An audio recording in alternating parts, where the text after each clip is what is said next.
There's a Jewish principle that whenever a unique word is repeated in the Torah, it means there is a connection between the two events. One of the most interesting places in the Bible where this principle occurs is in the story of the splitting of the sea.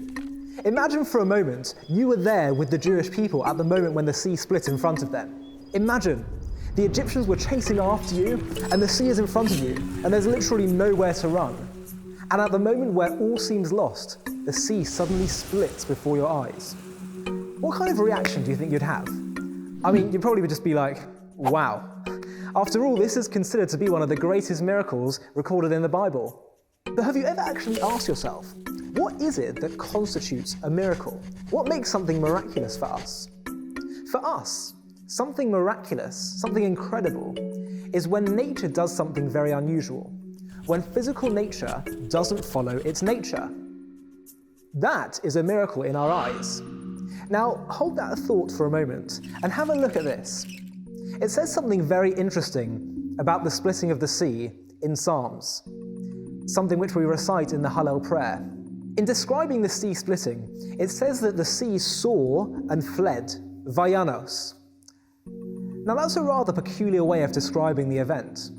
What does it mean that the sea fled?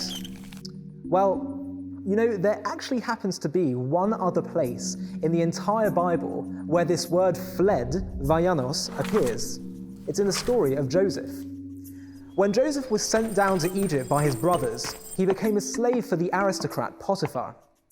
And Potiphar's wife tried to seduce him. Now, one thing you need to know about Joseph is that he was a very, very good-looking guy.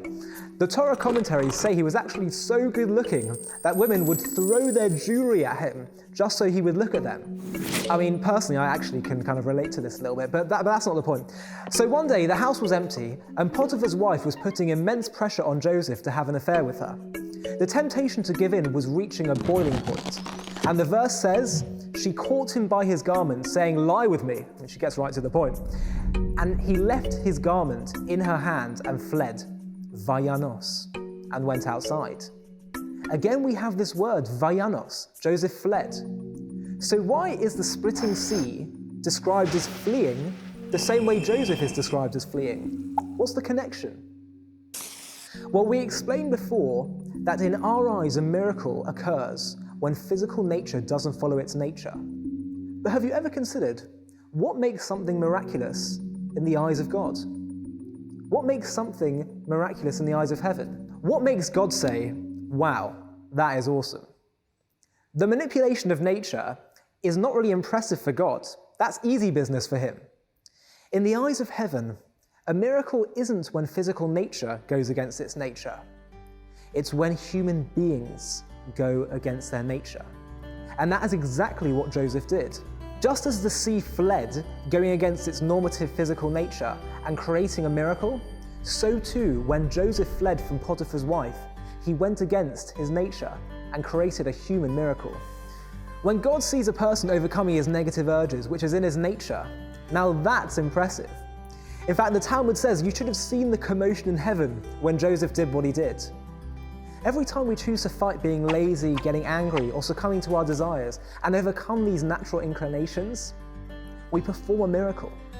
Every time we push ourselves and choose to overcome what is easy and do what is right, that is a miracle in spiritual terms. Every time we choose to be loyal to our friends, rather than to climb that social ladder, or to give that little bit extra to charity, or whatever it is, we go against the natural order of doing what's easiest. And that is a pretty rare thing. What does it mean when it says that the sea saw and fled? What did it see? The Talmud says that the sea metaphorically saw the coffin of Joseph being held as they were all standing at the sea. And the sea, so to speak, remembered how Joseph fled from Potiphar's wife. And in the merit of one of the greatest human miracles performed by Joseph, God responded by performing one of the most supernatural miracles ever, splitting the sea. You know, the word for a miracle in Hebrew is a nes, and the Hebrew word for a moral challenge is nisayon. It derives from the same root because the concept is the same. A miracle is about embracing a challenge and going against our nature. The Talmud asks, who is strong? The answer is powerful. he who overcomes his desires. The real test of strength and character isn't found in the gym, it's found in the arena of human choices.